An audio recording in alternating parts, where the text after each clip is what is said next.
మమైవాంశో జీవలోకే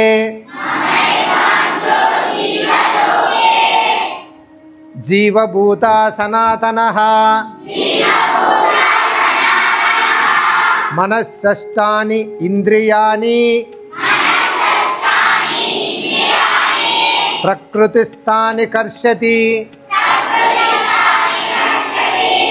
ఈ బద్ధ జగత్తులోని జీవులందరూ నా శాశ్వతాంశులు. బద్ధ జీవనము చేత మనస్సుతో కూడి ఆరైన ఇంద్రియములతో వారు తీవ్ర సంఘర్షణ చేస్తుండిరి. Okay, very good. నాన్నలు, మీరు ఎవరికి పుట్టారు? మీ అమ్మ నాన్నలు. మీ అమ్మ నాన్నలు వాళ్ళమ్మ నాన్నలు అంటే మీ అవ్వాతాతలు. వాళ్ళు అట్లా తీసుకుంటా పోతే మనల్ని సృష్టించిండేది ఎవరు? బ్రహ్మ అంటాం ఫస్ట్. బ్రహ్మ, అవునా కదా? బ్రహ్మనే అంటున్నామా లేదా? సృష్టికర్త ఒక బ్రహ్మ అని అన్నారు. మరి అటువంటి బ్రహ్మను కూడా సృష్టించిండేది ఎవరు అంటే భగవంతుడు. ఇక్కడ భగవంతుడు దేవుడు అంటే మీకు డౌట్లు వస్తూ ఉంటాయి. రెండు ఒకటే కదా సార్ అంటాం. మన ఆంధ్రాలో ఎంతమంది చీఫ్ మినిస్టర్లు ఉన్నారు? చీఫ్ మినిస్టర్లు ఎంతమంది? ఒక్కరు. మినిస్టర్లు ఎంతమంది? చాలామంది ఉంటారు. అలానే దేవుళ్ళు చాలా మంది ఉంటారు, కానీ భగవంతుడు ఒక్కడే.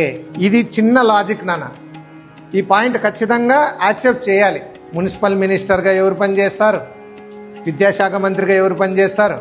కాబట్టి ఇలాంటి మంత్రులందరికీ ఒక ముఖ్యమంత్రి ఉంటాడు.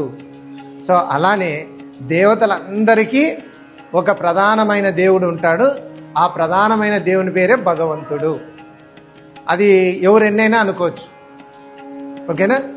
సో ఇలా మనందరము ఎవరి పిల్లలము? భగవంతుని యొక్క పిల్లలము. అంటే మనం పర్మనెంట్ పర్సన్సా కాదా? పర్మనెంటే కదా. ఇంకా మనం భగవంతుని పిల్లలం. ఈరోజు పుట్టినా, రేపు పుట్టినా, మన్నాడు పుట్టినా, ఎప్పుడు పుట్టినా కూడా మనం భగవంతుని అంశలమే. కాకపోతే ఇక్కడికి వచ్చాం కదా, స్కూల్లోకి వచ్చినామా, భూమి మీదకి వచ్చినామా? స్కూల్లోకి రాకముందే అమ్మ కడుపులోకి వచ్చినాం. మనం అమ్మ కడుపులో నుంచి భూమి మీదకి వచ్చాం. భూమి మీదకి వచ్చిన తర్వాత బుద్ధి వచ్చింది. ఆ బుద్ధి వచ్చిన తర్వాత స్కూల్ కనపడింది. స్కూల్లో పడేసినారు మనకి. ఎన్ని కష్టాలో చూడిడా. పొద్దున్నే నిద్రలేలా నిద్రపోతుంటాం మనం. అబ్బా అబ్బా, స్నానం చేయిపోరా అంటే ఓం నమ శివ, ఓం నమ శివ, ఓం నమ శివ. ఎరా మూతి ముడ్డి కడుక్కున్నావా అంటే మూతి కడుక్కుంటాడు, ముడ్డి సరిగ్గా కడుక్కుంటాడు. అవునా కదా? చాలా మంది ఉన్నారా? సో మనకి ఇన్ని కష్టాలు ఉన్నాయి. ఆ కష్టాలని ఏమంటారంటే లేజీనెస్, బద్ధస్థితి అంటారు. లేజీనెస్ ఏమంటారు? బద్ధస్థితి అంటారు.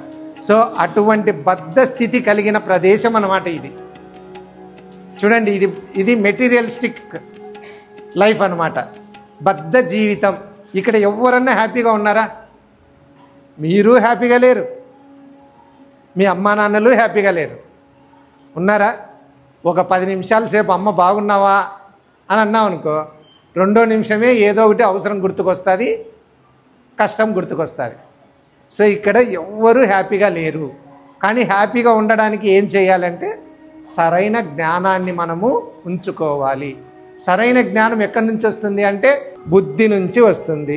కానీ ఈ బుద్ధి ఎప్పుడు మనస్థితిలోనే ఉంటుంది. కానీ మధ్యలో ఒకడు ఉంటాడు దొంగ. ఆడి పేరు ఏం పేరు? ఆ దొంగ పేరు అలీబాబా. ఈ అలీబాబా ఎలా ఉంటాడంటే చైతన్యం లేని మనస్సు అంటారు దీన్ని.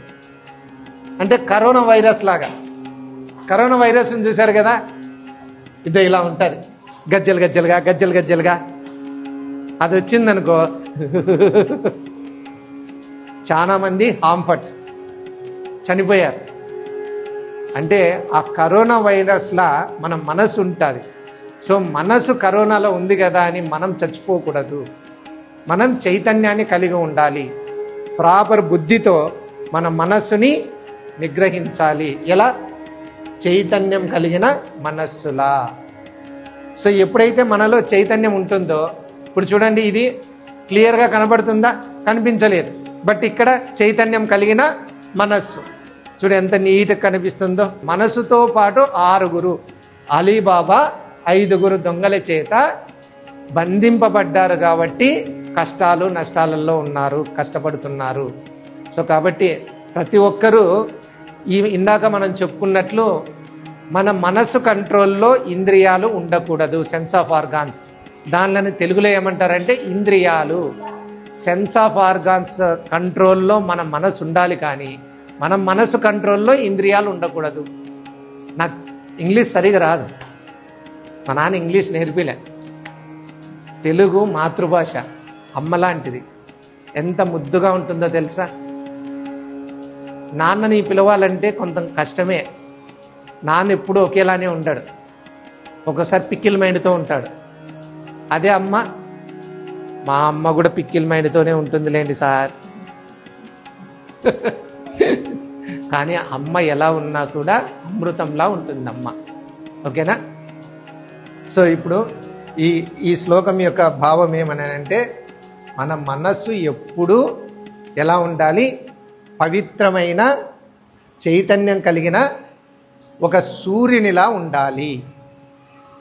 అలా ఉండడం వల్ల ఇలా మనము వికసించుతాం మన జీవితంలో.